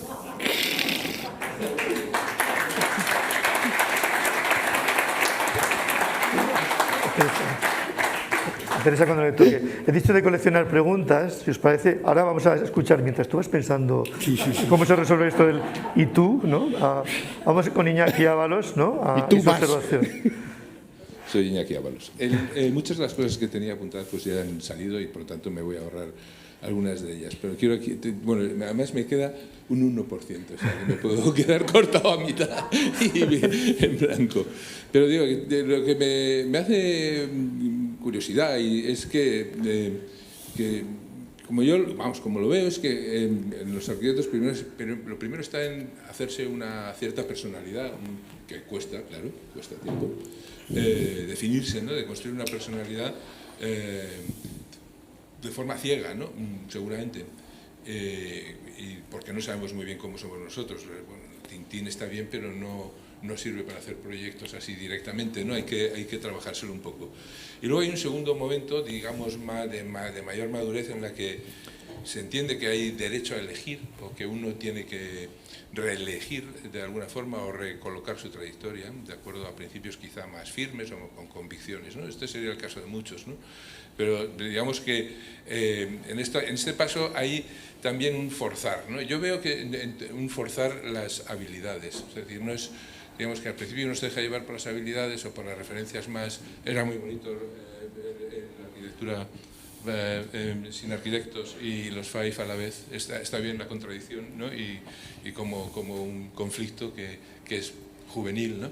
Y luego uno tiene que trabajárselo y conseguir que fluya, ¿no? Que no sea simplemente un collage de influencias, sino que sea una personalidad propia, ¿no? Y en esto influye mucho, para bien y para mal, las habilidades, ¿no? Siempre digo que Aldo Rossi, por ejemplo, que era un malísimo estudiante, que le querían echar de la escuela, bueno, no tenía ni idea de dibujar según sus profesores, etcétera, pues acabó siendo, y que era bastante verdad, por cierto, pues acabó quizás sacando de sus incapacidades, construyó una capacidad que sobrepasaba cualquier habilidad formal, ¿no? Yo creo que en el caso de César hay mucha habilidad formal desde el primer minuto, y que en la trayectoria, digamos, de madurez hay una especie de cambio de actitud lenta pero precisa, desde una arquitectura que yo llamaría, es que queda muy cursi, lexical, o sea, de léxicos, de ensamblaje de léxicos, a una arquitectura más performativa, ¿no? Que está desde el principio, está en esa dualidad de la primera diapositiva que has dado, ¿no? Pero me parece que a mí me interesa mucho lo que estás haciendo últimamente, la simplicidad de lo que estás haciendo, y creo que tiene ese punto de madurez que permite hablar de ti como un gran arquitecto, que tiene una gran trayectoria, nada más. Bueno, como veis, las preguntas son fantásticas y no requieren contestación alguna, porque es que es fantástico, sí. O sea, es el conflicto, ¿no? Yo creo que, Lucas, en eso estoy, ¿no? Es decir, en realidad lo del ligero equipaje me cuesta. Ya sabéis que yo estoy muy lleno de cosas, ¿no? Y de recuerdos y de hijos y de compromisos y de afectos y necesito, pero entiendo en el sentido en el que lo estás diciendo, ¿no? Pero sí es verdad que en ese conflicto, ¿no? Cada vez empiezas a valorar entre el personaje y la persona, decir, nos construimos un personaje, como bien dice Iñaki, ¿no? Te vas construyendo un personaje, entre otras cosas, porque muchas veces en la escuela te lo han hecho hacer y nos han formado en nuestra generación con personajes. Es decir, todos nuestros maestros eran personajes, ¿verdad? Y mirábamos eso, y entonces nos incidían mucho. De hecho, los maestros eran personajes que copiaban a otros personajes. El mismo Oizas que... El mismo Oiza, ¿verdad? Quería Oiza parecer Corbu. sí, sí. O sea que hay muchos, ¿no? Entonces, ese conflicto entre el personaje y la persona lo estoy lidiando con ayuda de todos vosotros y algunas personas especiales, ¿no? Lo estoy lidiando. Entonces, encontrar esa línea, ¿no? De cada vez estar más tranquilo con la persona y ir dejando el personaje, pero que no pierda cosas que ese personaje tiene también, ¿no? Es decir, yo creo que va por ahí. Es decir, no es tanto el ligero equipaje que sé lo que quieres decir, que hay que casi como al final no te llevas nada, ¿no? No te llevas nada, ¿no? Pero dejas mucho, ¿no? Y a mí eso me interesa mucho. A mí me gusta intentar contaminar al entorno, ¿no? A veces te equivocas porque el otro no quiere que le contamines, pero lo necesito, ¿no? O sea, para mí el prójimo y los demás son realmente muchas de las razones por las cuales todo esto tiene sentido, ¿no? Y cuando hablo de prójimo estoy hablando de los clientes, de las arquitecturas, de la sociedad. Es decir, yo trabajo en muchísimas cosas dispersas, he hecho mogollón de historias, ¿no? Pero siempre he querido que bueno, pues lo que... si tengo un poquito de talento, compartirlo, ¿no? Entonces, eso seguramente lo quiero ir haciéndolo cada vez más maduro, ¿no? Entonces, yo quiero entrar en una etapa más reflexiva, más a lo mejor de escribir cosas, de darle un sentido a todo esto, pero eso es lo que te puedo contestar. O sea, y ando así como, ¿sabes? Pero con muchas ganas, ¿no? Soy como Tintín, pero con un palo de ciego, corriendo, ¿no? Y Iñaki, gracias por tu pregunta-respuesta. Me ha parecido genial. Bueno, te ha dado una palabra lesical, ¿no? Y ha dicho que está ahí. Hombre, tal y como lo ha contado, insiste en Tintín, pero yo empiezo a ver un Tintín que ya no es de tinta plana, ¿no? Y de línea continua, sino que empieza a estar como más desdibujado, ¿no? Como más de capas, como más de collage, ¿no? Vamos a ver si esto es mi así. Tintín es mi Tintín. Tu Tintín es tu Tintín, vale, no lo tocamos. Con su línea clara y con... Sí, vamos a ver entonces, no, decía, estas capas, este collage a Ruiz Larrea, si lo podemos destapar un poquito más. Ya os avisaba que le íbamos a ir quitando ropaje, ¿no? Con la ayuda en este caso de Teresa Valle, de Pica Aguilera y Teresa Valle, que tiene el micrófono. Eso es, muy bien. Venga, Teresa. Bueno. Y luego continuaremos con Miguel Ángel Díaz Camacho en esta segunda ronda. Nada. Adelante, bueno, Teresa. yo creo las preguntas que he pensado tienen mucho que ver en muchas etapas en las que hemos hecho cosas juntos, hemos colaborado, ¿no? Pero quizás la primera, y ahora hago una declaración como arquitecta y como mujer, dice, a mí me ha enamorado siempre tu lucha por el medio ambiente, por la eficiencia energética, mucho. Lo has hecho cuando todavía no se hablaba con ello, supongo que me ha enamorado porque yo también llevo luchando mucho tiempo en ello, ¿no? Pero la verdad es que no sé si te lo he preguntado alguna vez, pero ahora te lo pregunto, es decir, ¿cómo empezaste, ¿no? A hablar a querer trabajar con la sostenibilidad o con el medio ambiente, con la eficiencia energética al principio en tus proyectos? Pues mira, vamos a sumar el comentario de Miguel Ángel, hacemos el paquete. Que luego se me olvida, que sí, no se te olvida, no, que te conocemos. Bueno, yo creo que Tintín se le queda corto a César, ¿eh? Es mi opinión. Bueno, yo soy Miguel Ángel Díaz Camacho y hace 24 años entré a trabajar en el estudio de César como estudiante. Hoy tengo 48, con lo cual este señor para mí representa exactamente la mitad de mi vida, ¿no? Digo que Tintín se le queda corto porque cuento una anécdota y luego te hago la pregunta. La pregunta va sobre el dibujo, con lo cual creo que la has contestado ya, igual que la de Iñaki, o sea que quedas liberado de contestar. César, como sabéis, tiene una casa en Cantabria y cada fin de semana pues se iba en aquella época con una Chrysler Voyager, que es una furgoneta muy grande que tú conocerás también, y cada fin de semana iba por un sitio distinto. Digo, no puede ser, o sea, tú no puedes ir a Cantabria 10 años cada día por un sitio distinto, ¿no? Lo hacía. La Voyager estaba destrozada, lógicamente, ¿no? Y entonces se compró un 4x4 y iba por sitios diferentes, ¿no? Y un día caminando en algún lugar entre Cantabria y Palencia, descubrió una segadora de 15 metros de pala. Y dijo, ostras, esta es la mía, ¿no? Entonces con el 4x4 se metió por el sembrado, ¿no? Imagina algún campo dorado, en algún lugar de Palencia seguramente, un Volvo, creo que era un Volvo, negro, del que se baja un señor vestido de negro, rigurosamente. El de la pala para la máquina y este hombre sube para preguntarle cómo funciona, ¿no? ¿Por qué es tan grande? ¿Qué sentido tiene que en Palencia haya una pala de 15 metros, como una especie de máquina marciana? Y entonces sube a la cabina y dice, oye, tenía ACDC, tenía aceitunas, se estaba de puta madre, ¿no? Todo esto luego él me lo dibujó. Curiosamente, la pregunta que yo traía, bueno, podría contaros mil anécdotas, yo creo que Tintín, repito, se le queda corto. Yo cuando entro con 24 años, todavía como estudiante, yo no sé si César es consciente lo que puede llegar a afectar a una persona en esa edad, en ese momento, ¿no? Dices que te gusta contaminar, ¿no? Pero, o sea, para mí fue muy importante, ¿no? Y el hecho de verte dibujar y hablar al mismo tiempo, ¿no? Era muy curioso, porque tus dibujos, ¿no?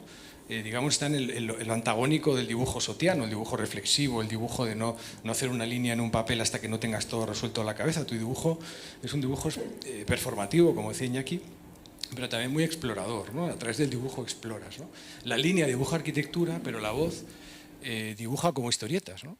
Y esa cosa como poco seria, por un lado, del discurso, y sin embargo unos croquis muy interesantes, que a mí me recuerdan más, pues por ejemplo, los dibujos de Oiza del interior del ruedo, ¿no? Con esos sacos de boxeo que colgaban en las dobles alturas, ¿no?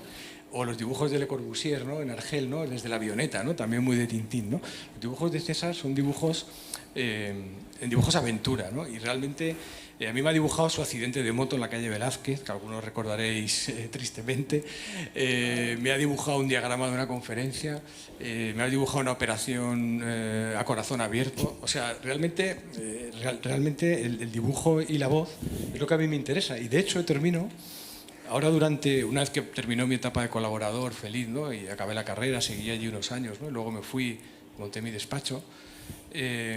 Ahora hemos hecho un concurso juntos y lo hemos ganado, ¿no? Y además aprovecho para agradecerte que me des esa oportunidad.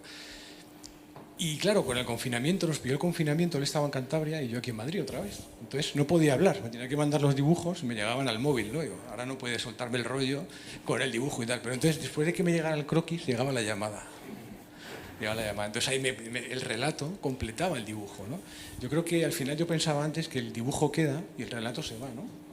Pero no sé por qué, creo que estaba equivocado, ¿no? Yo creo que la voz me parece que va a permanecer incluso más allá del dibujo, ¿no? Entonces le decía, César, quiero parar un momento porque viene el aplauso de ¿os acordáis? A los sanitarios, ¿no? Hay que parar un momento para aplaudir. Dice, bueno, tú sal a aplaudir y ahora seguimos, ¿no? Entonces, bueno, ¿de dónde te viene a ti esta pasión por el dibujo, ¿no? ¿Cómo nace eso? Creo que la has contestado, pero bueno, esta era mi pregunta. Pues sí, la he contestado, o sea, pues no sé, de pequeño pues estaba todo el día dibujando y alentado por mis padres que veían un futuro prometedor para el hijo, pues y estaba todo el día dibujando, ¿no? Como Carlos, por ejemplo, que dibuja de maravilla también. La verdad es que hemos dibujado muchísimo, ¿no? También forma parte del lenguaje que hemos aprendido nosotros, es decir, en nuestra generación hemos dibujado muchísimo en la escuela, es que era la herramienta de reflexión, es decir, la arquitectura se ha construido y el pensamiento se ha construido con el dibujo, ¿no? Es decir, desde el Renacimiento quizás hasta nuestra generación una más, ¿eh? Ahora ya es otra herramienta, ni peor ni mejor, es distinta. Ahora en los estudios está el BIM, está el ordenador, que habla de otra manera de poder y que conceptualiza también el proyecto y conceptualiza también no solo el discurso, sino la propuesta proyectual, ¿no? Es decir, que en el fondo, claro, eso ha sido una formación, ¿no? que empezó de pequeño, que siguió en el colegio, que luego y en la escuela pues dibujamos. Para entrar en la escuela había que dibujar. Nos ponían una estatua y aquello era duro, ¿eh? Y tenías que hacer lavados y tenías que hacer no sé qué. O sea, que es un lenguaje en el cual tú te encontrabas, ¿verdad?, que era pues pues como respirar, o como el escritor estar todo el día pues con la pluma redactando y borrando y tachando y borrando y tachando para conseguir tal. O sea que yo creo que forma parte del tema generacional, del tema y de la época en la que hemos tenido, y luego pues hombre, de una cierta habilidad que uno va, pero que no es porque la tengas, porque yo creo que las cosas se van haciendo y se van aprendiendo y van mejorando con la práctica, ¿no? Es decir, eso que dicen que, ¿cómo es eso? Que el esfuerzo no se tiene que notar, pero son horas y horas, ¿no? Y te pilla ahí encima del dibujo y del trabajo. Entonces, claro, las colecciones que tenemos, la gente de mi generación y otros que son de cuadernillos, de viaje y tal, es increíble, ¿verdad? De Moleskine y de tal, que eso sería para hacer una biblioteca brutal de dibujos de arquitectos, ¿no? Y todos los guardamos, y luego es muy curioso porque muchísimos amigos arquitectos ya de mayores, los que se han jubilado, ¿no? Más listos que los que no nos jubilamos, pues ya son dibujantes de domingo y pintan acuarelas y tal, y muy bien, ¿no? Es decir, coges arquitectos de mi edad o de ese entorno y bueno, pues todos hay una habilidad en el dibujo importante, y la representación gráfica, ¿no? Es decir, hay una educación en eso importante, ¿no? Pero bueno, no sé si te ha contestado, pero es que como la pregunta es tan buena y lo has explicado tan bien que es fenomenal. Teresa, tú me has preguntado exactamente, el final era, ¿cómo vino lo de la...? Pues fíjate, hay una cosa que yo esto lo he contado un poco, pero creo que al final también es una actitud política no ideológica, no de partidos, sino de gestión de las complejidades. Y yo estaba viendo que toda esa experiencia de la naturaleza, toda esa experiencia del lugar, todas estas cosas que me llegaban, que las sentía muy profundamente, no sabía cómo canalizarlas de alguna manera, ¿no? Y por otra parte, sí, bueno, pues que estabas al tanto de lo que pasaba y te dabas cuenta que había un problema tremendo medioambiental, y que, bueno, viajabas y hablabas en otras culturas, ¿no? Y claro, aquí en España hemos llegado muy tarde a todo esto, pero de estas cosas se hablaban ya en la cultura anglosajona, en Estados Unidos, no te digo, hace mucho, en los años 60, en los años 60 y 70, ¿no? Y entonces vi que eso era un camino muy político para poder canalizar la arquitectura sin ningún sesgo ideológico partidista ni nada, sino al final la política, todos estamos haciendo política todo el día de una manera o de otra, e incidimos entonces el conseguir que sea a través de tu trabajo, me da una dimensión fantástica. Entonces hay allí una actitud también interesante, ¿no? Entonces empecé a trabajar sobre ello, siempre como desde el bioclimatismo, es decir, yo nunca hacía arquitectura sostenible, o sea, eso llega porque el problema es después. Yo hacía la arquitectura que sabía, con sentido común y con las 4 cosas que intuitivamente había, porque hice un doctorado con Guillermo Yáñez y luego con Javier Neila para que me diese un poco de formación sobre este asunto, ¿no? Y para tener un poco de base de conocimiento sobre el asunto, ¿no? Y entonces, bueno, pues eso me empezó a abrir una vía que era súper compatible además con la expresión arquitectónica, siempre que fue, o sea, porque al final es lo que decían ya los maestros, ¿no? Que al final hay 2 arquitecturas, hay buena o mala arquitectura, nada más. Todo lo demás, y nunca he creído que la buena arquitectura es buena porque tiene gadgets o porque consume, es mejor, evidentemente, pero al final es un problema de arquitectura, y lo que ocurre es que la buena arquitectura en cada momento tiene que responder, que eso es de los maestros, a los problemas que la sociedad tiene en esos momentos. Y me di cuenta, bueno, no me di cuenta, es que veía que el problema que tenía era medioambiental, era un problema de energía, que era un problema, y entonces pues hablando, y hablando también con otros, que luego nos juntamos y vosotros tenéis el mismo pensamiento, y hubo una sinergia, y nos invitaban a dar charlas y tal, y las preparábamos, pero había esa preocupación, ¿no? por por aquello, ¿no? Entonces es casi como una actitud casi política, ¿no? En cierta manera, ¿no? Y luego pues eso, te pones a leer y claro, había muchos textos americanos y muchos textos en inglés que ya estaban reivindicando ese posicionamiento. Entonces me parecía que aquello era pues un camino como muy interesante para poder luego trabajar y llevarlo al mundo de la arquitectura, ¿no?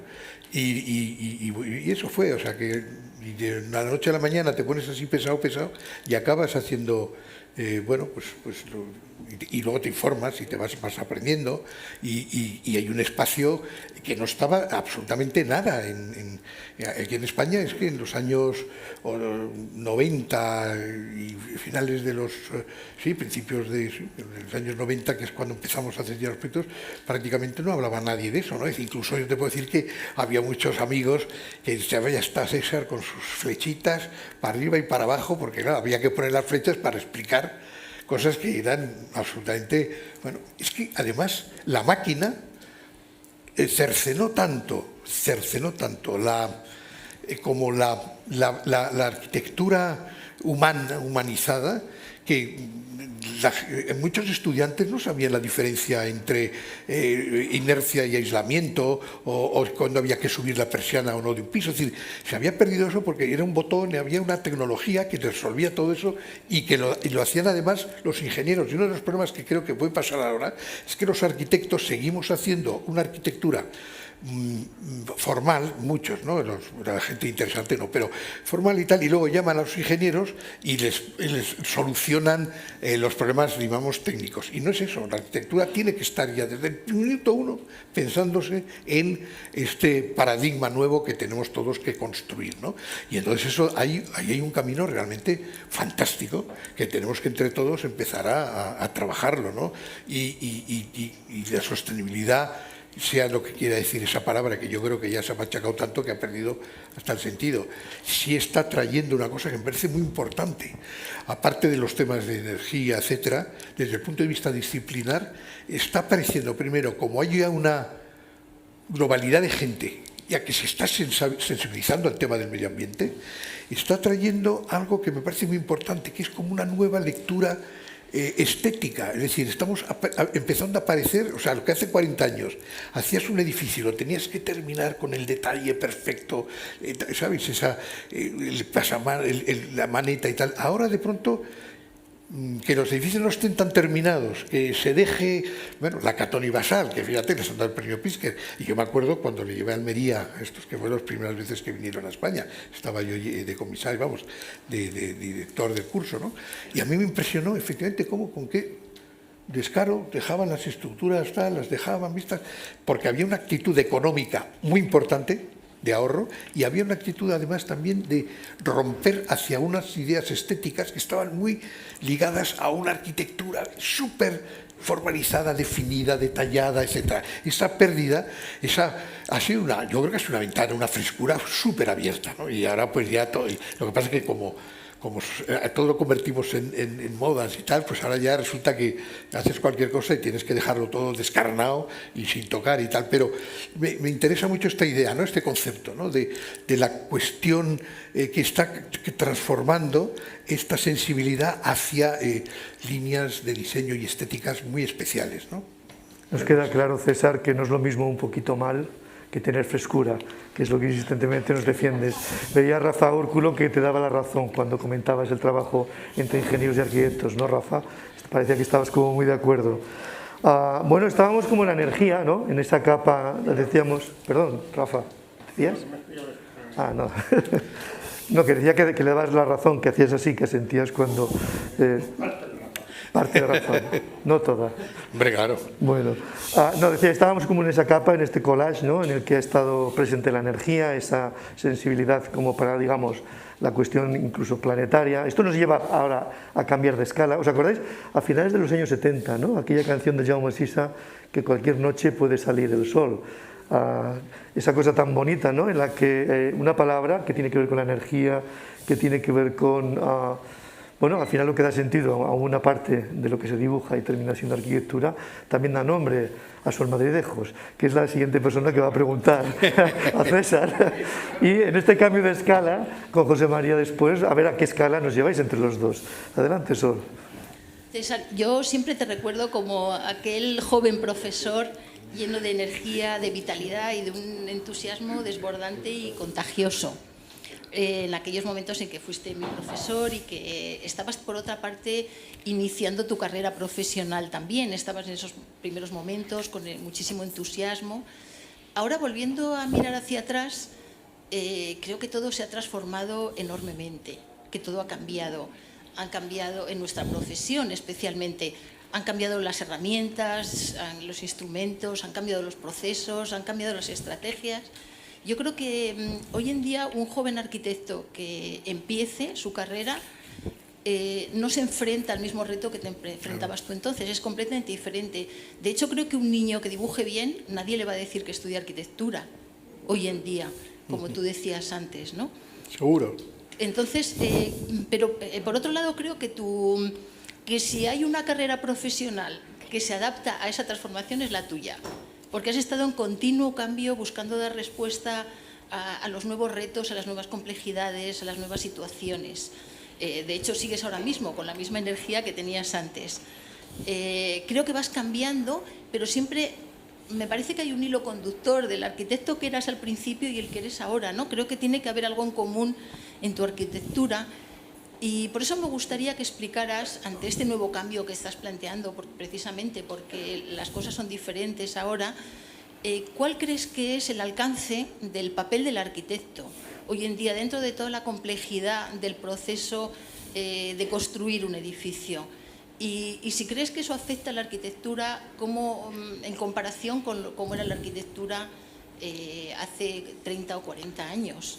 Cuando tú empezaste. Buena pregunta.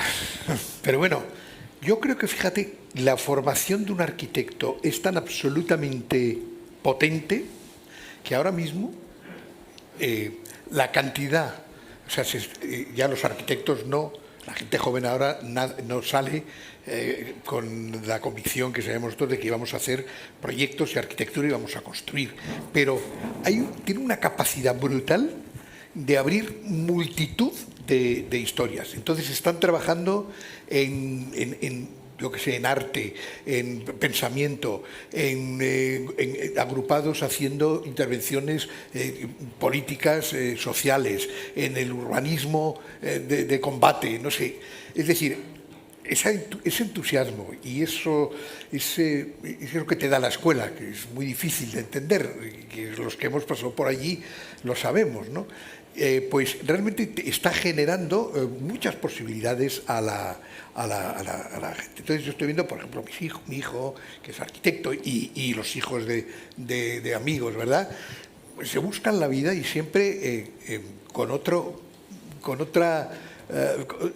objetivo totalmente distinto, pero se buscan la vida desde los mimbres que se les ha dado en la escuela. Entonces es casi como una formación muy capaz de poder resolver asuntos muy complejos y estructurarlos de una manera bastante sensata y bastante organizada, ¿no? Conceptualmente, compositivamente, etcétera, ¿no? Porque los menos son los que están trabajando ahora. Es decir, es muy difícil que un chaval joven, a no ser que tenga padrino y ven las cosas que siempre, si eso siempre ha pasado, pero es muy difícil y de hecho hay cuantísimos arquitectos jóvenes buenísimos, ¿no?, que no están haciendo nada y se han refugiado en la escuela, que eso también tiene un problema gordo de endogamia y de no sé qué, tal, fin, eso es otro tema. Pero sí creo que ahora mismo los arquitectos jóvenes tienen unas posibilidades increíbles por las herramientas que llegan, que están usando, los sistemas de comunicación que están empleando. Ahí sí que se ve casi como una escuela global, ¿verdad? Es decir, como están hablando con un arquitecto suizo o uno en Corea y empiezan a establecer relaciones o se van a trabajar en tal sitio. Y de hecho, por ejemplo, los arquitectos jóvenes españoles tienen un prestigio, ¿verdad, Sol?, en el mundo entero, y porque tienen esa visión como muy global, muy de conjunto, que aquí se les ha enseñado, ¿no? La capacidad de resolver problemas complejos, ¿no? Cosa que, claro, vas a otros países y hay un arquitecto que hace solamente ventanas y otro que hace puertas, ¿no? Y entonces esa visión, ¿no?, realmente da un instrumental de pensamiento y de acción a los jóvenes arquitectos realmente brutal. O sea que yo soy tremendamente esperanzador, estoy convencido de que, que los arquitectos jóvenes que van saliendo en la escuela, que por otra parte son el futuro, van a ser los primeros que van a ayudar a transformar la sociedad hacia caminos derroteros que necesitamos hacerlo, y por eso creo que el arquitecto tiene ese... No sé si te he contestado, pero va por ahí un poco el tema, ¿no? Es decir, creo que... Sí, acepta, Sol. Bueno, pues estamos en situación planetaria entonces ya, de gran escala, y yo creo que es José María quien tiene que intervenir claramente. José María Izquierdo. Hemos hablado mucho ya del César arquitecto, del César arquitecto de talento, ¿no? Me atrevería yo a decir como síntesis de lo que se ha señalado ahora, ¿no? Pero ha aparecido muchas veces entre telas la palabra compromiso. Y yo quería hablar del César profesional comprometido, César ciudadano comprometido, César ser humano comprometido, ¿no? Y he tenido la suerte en un pequeño periodo, corto en tiempo, pero muy intenso en emociones, que convivimos en el colegio, esas otras dimensiones. Ya conocía, y además de mi época de estudiante, ¿no?, este estudio mítico, ¿no?, que habéis señalado, faltaba Sambricio, ¿no?, también, que en algún momento hasta formó parte, ¿no?, por lo menos de ese paisaje, ¿no?, de ese estudio, de ese piso original, ¿no? Y recuerdo, fíjate, recuerdo el compromiso que entonces teníais y que habéis seguido manteniendo. Fíjate, ahora ha salido muchas veces el tema de la sostenibilidad, el tema ambiental, el tema, quizá porque es el más reciente, pero los 80 eran los años de la vivienda social, los años de dar lo mejor del talento de los arquitectos justamente para lo más necesario, ¿no? No sé si luego hemos tenido oportunidades de dar lo mejor en ese mismo campo, en ese mismo fruto, ¿no? Cuando ibas poniendo los ejemplos, ¿cuántas son viviendas sociales, ¿no? Incluso recientemente, ¿no? Algún día, cuando se haga de verdad la historia de la Escuela de Madrid, se dará cuenta que gran parte de los momentos estelares fueron sobre la vivienda social, fueron sobre lo necesario, ¿no? Cuando dando vueltas se planteó en alguna de estas bienales, por fin, lo necesario, ¿no?, lo mínimo, ¿no? ¿Te acuerdas que ya estaba eso planteado? La vivienda social como experimentación, la vivienda social como banco de pruebas de que siempre es posible ajustar materiales, ajustar funcionalidad. Yo creo que alcanzar una maestría distinta, ¿no?, a la que habían podido hacer algunos de los maestros de los 50, ¿no? Dentro de ese compromiso está la didáctica, ¿no? César no conversa, da clases, ¿no? Lo hemos visto cuando resumías tu propia vida, ¿no? Estabas conceptualizando, transmitiendo de una manera empática, ¿no? Lo mismo eran en las reuniones del colegio, ¿no? Aquí está Carlos Laoz también, que lo disfrutó igual que yo. Para los de fuera, cuando José María habla del colegio, es del colegio de arquitectos. De arquitectos, sí. No del parvulario. No del parvulario, no fuimos de pupitre, fuimos de un pupitre tardío, Y quería destacar justamente esa dimensión, ¿no? Vivimos en esa época, y tú viviste personalmente años muy difíciles en lo humano, ¿no? Y pude ver ahí unas cualidades que me voy a atrever, quizá porque no sea de los amigos de hace 50 años, ¿no?, sino de los que te han conocido y disfrutado, ¿no?, en estos últimos tiempos, ¿no? Muchas cualidades que a mi modo de ver son las que creo que deben adornar primero a un ser humano y luego sin ninguna duda también a un arquitecto, ¿no? El primero es que hacer de tu propia vida un proyecto, ¿no? Eso está al alcance de cualquiera, ¿no? Y los arquitectos muchas veces lo consiguen, ¿no? Pero ese arte es bastante difícil, porque hay momentos en que la mano no está tan ágil, ¿no?, como para hacerlo, ¿no? Pude apreciar también en César otra cualidad que también ha salido varias veces en la conversación, el tema de la valentía, es decir, la capacidad de afrontar problemas difíciles, ¿no? Recuerdo alguno, no voy ahora a contarlo, pero algún problema difícil, comprometido y arriesgado, en que de pronto César dice, sí, yo, en una junta de gobierno, yo lo hago, yo lo firmo, yo me arriesgo, ¿no? Eso es una lección para todos y el primero para mí en aquel instante, que tuvimos éxito. Al final resolvimos un problema que dejó de existir precisamente porque lo afrontamos con valentía, ¿no? La otra cuestión que percibí es el tema de la lealtad, ¿no? Que tampoco es fácil de percibir, solo se percibe en momentos de crisis, ¿no? Cuando no hay crisis es difícil saber si una persona, además de amigo, es leal, ¿no? Y finalmente, la curiosidad incansable, diría infantil, ¿no? Me ha encantado el tema de Tintín, compartimos esa afición. Yo tengo un póster gigante en mi oficina de Tintín en loto azul, ¿no? Y competía con algunos amigos en conocer los personajes de... Tintín no envejece en ninguno de los cuentos, ¿no? Y ahí estaría la pregunta, ¿no? ¿Querrías tener de nuevo 20 años? Pues como decía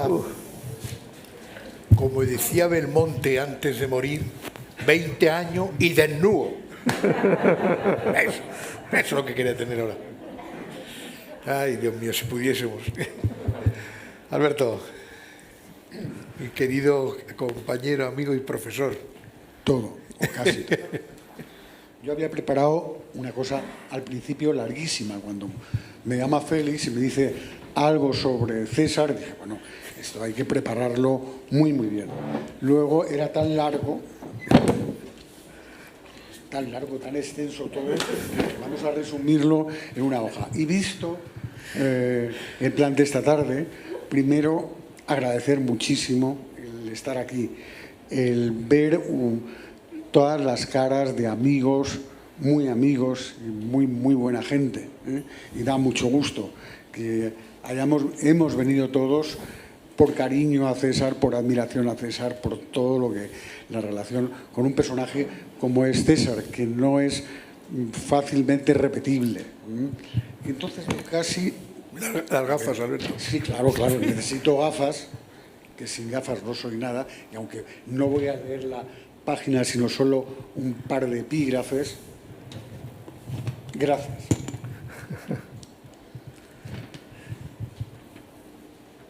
A ver, vaya por delante que toda la arquitectura de César, desde el principio hasta el final, es de primer orden. Siempre hay arquitectos de primera que por diversas circunstancias de la vida no se valoran adecuadamente y que valen mucho, muchísimo más de lo que la crítica les concede. Podría dar un puñado de nombres y al revés también.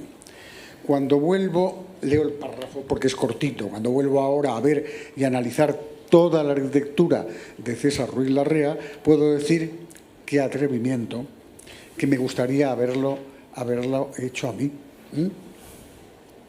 Tan buena es. Esencial, serena, sencilla, lógica, hermosísima. Y ahora aquí voy poniendo todos los proyectos que no voy a leerlos ahora todos. No, por favor.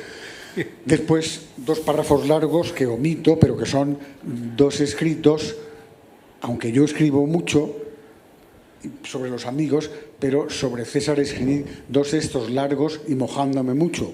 Uno en el croquis y otro en documentos de arquitectura. El primero tenía un título tan bonito como Paladear el viejo vino de la buena arquitectura, hablando de edificios de César. Y el segundo, también lo omito, lo titulaba Una arquitectura come me, una arquitectura como yo, recogiendo un título también muy bonito de los italianos hablando de la Casa Malaparte.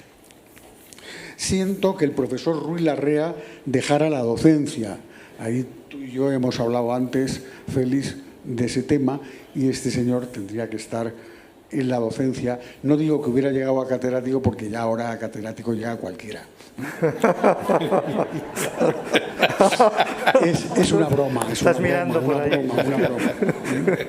Bueno, de hecho, fue uno de los arquitectos que incluí en aquel mítico ya un Spanish Architecture, que es... ¿De qué año? De hace 36 años, del 85. Y ahí estaba César teníais cada uno una página propia, y bueno, pues de ahí han salido 12 catedráticos. hasta de Barcelona. Que no quería ser el 13. Bueno. Y puedo volver ahora, para concluir, a repetir las palabras con las que terminé aquel escrito. En definitiva, la arquitectura de César Ruiz Larrea es una arquitectura plena, la de un arquitecto en sazón que es un verdadero creador de belleza. Como no voy a hacer caso a Félix de hacer una pregunta, en cambio voy a contar una anécdota recientísima, cortita, pero muy bonita, que está aquí el protagonista de la anécdota. Hablaba el otro día con un amigo mío, arquitecto estupendo, cabeza privilegiada, tipo inteligentísimo, brillante, todo lo que diga es poco, no doy más datos para no meter la pata. Y cuando hablaba yo de su casa, diciéndole que su casa y tal, que dónde estaba, si estaba en la planta segunda, la planta tercera, si era la de los visillos o la de la maceta, y me dice, sí, es la de las macetas, pero por detrás, sobre todo, da a un jardín espléndido que es el jardín del Ministerio del Ejército. Y yo le dije, pues ese jardín, y con eso termina la anécdota, ese jardín lo cultiva, lo dirige y lo lleva el mejor jardinero del mundo. Y el mejor jardinero del mundo se llama Pablo Ruiz Larrea.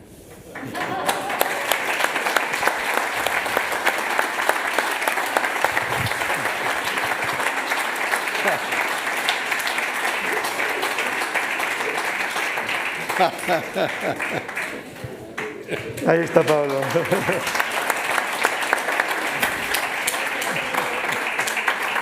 Acércate que con Carlos y con César terminaremos contigo también. Ven aquí, Pablo, hombre, sí.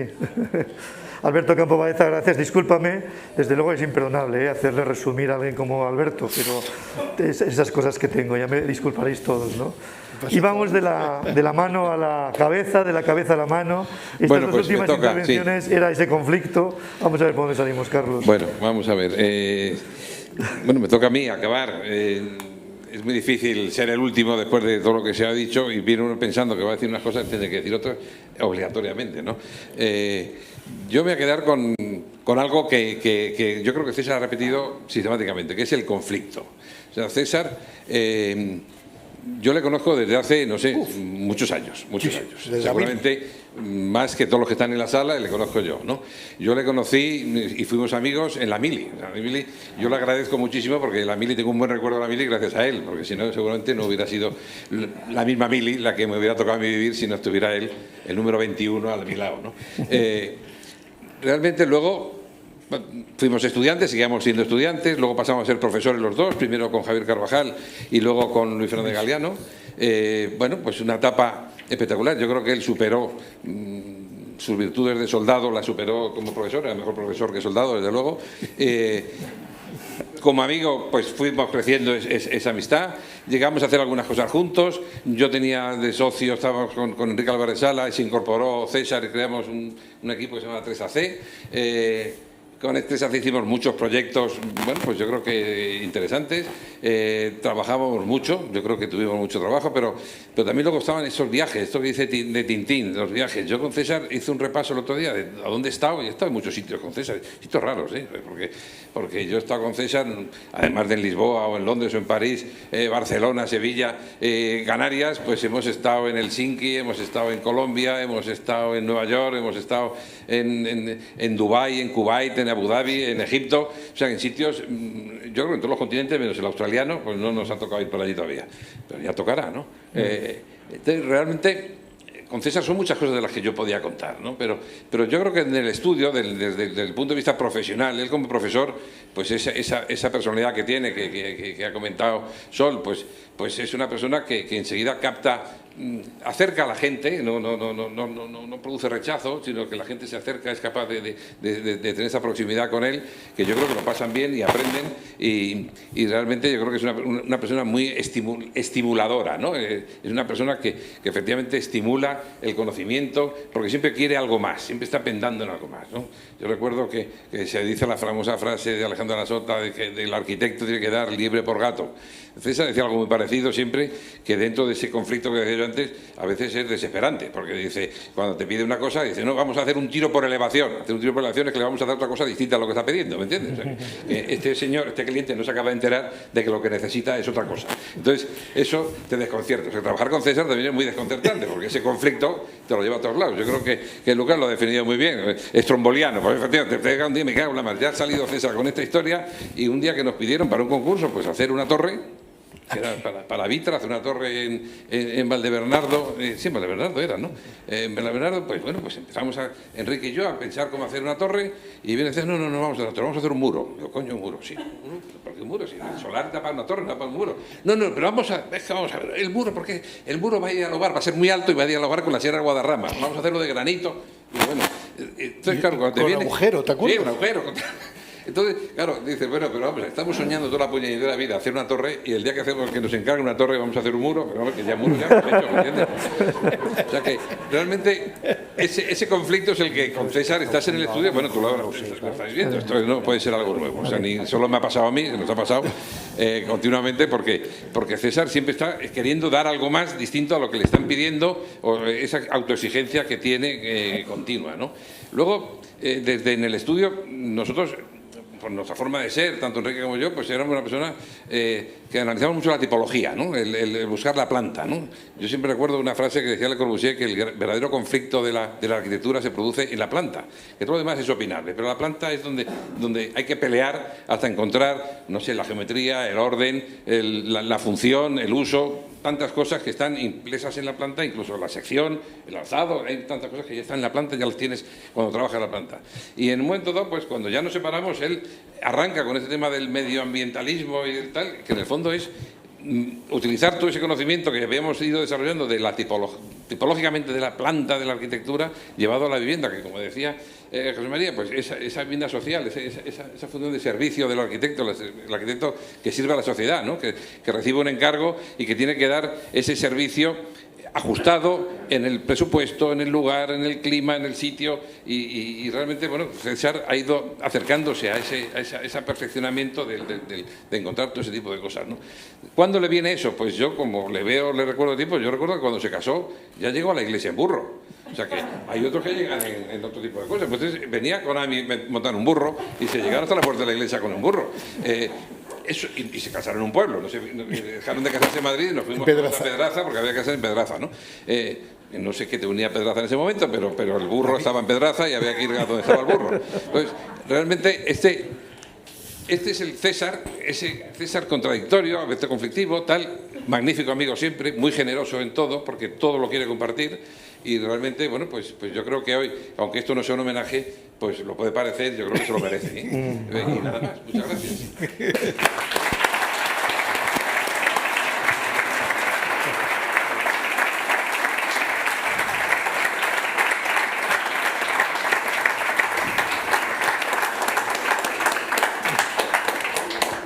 Tienes que contestar, César. No puedo contestar, o sea, de verdad yo creo que está todo dicho y os quiero un mogollón, yo estoy absolutamente conmovido, emocionado de veros todos aquí y bueno, pues de verdad lo más bonito que puede pasar es que todos tus amigos hablen así de ti y además creo que lo habéis dicho con el corazón, ¿no? Con lo cual, muchísimas gracias, Félix, por este proyecto que me has encargado y que os recomiendo que encargues uno a cada uno porque es una experiencia fantástica. Pero nada más, yo ahora pues... Decirte que son muchas más las personas que están en la sala porque hay mucha gente que no podía venir pero que ha querido estar. Ayer corriendo organizábamos el streaming para amigos mencionados. Por ejemplo, Carlos Ambricio, que tenía hoy una cita también con Sabatini. Bueno, estas cosas que pasan en Madrid, hay muchas citas a la vez, y sin embargo querían estar a la vez compartiendo esta conversación. Este proceso editorial, como comentaba al principio, recordáis aquel cuadro, esto no es una pipa, esto no es un homenaje, hay que insistir en esa labor, y lo es, por lo tanto, ¿no? Efectivamente. Dar las gracias a estas cosas, si no estuviesen esas personas que tienen nombres y apellidos, ¿no? Y los que sabes en qué te pueden ayudar y en qué te van a dejar margen. En este caso, en estos procesos editoriales, César, gente como Ferran, como el Pepi Los Cusidó, como la Birgit, Vicente Isabel, Paco y Carles, Vanessa y José Luis, Raquel y Jordi, son personas que son las que han construido esta situación en la que decía al principio, ¿por qué César? Pues es un tema que tampoco ha salido mucho, pero que estaba en la base precisamente de esta situación, que es personas que son capaces de traspasar lo aprendido para buscar en la relación con los demás, por ejemplo, la industria, por ejemplo, los que todavía se mantienen en la artesanía, razones, motivaciones para seguir en su expedición, en esa constante expedición en la que el instrumento no es un machete, sino que efectivamente es algo que se coge con la mano, no necesariamente un lápiz, o es algo que se utiliza con la cabeza, no necesariamente los ojos. Ahí lo dejamos, ¿verdad, amigos? Aquí despedimos la situación de hoy. Os agradezco un montón haberla querido compartir con César, entre todos. Y nada, como ha dicho César, nos retamos al próximo a propósito de... Ahí lo dejamos. Gracias. Vamos a tomar una copa.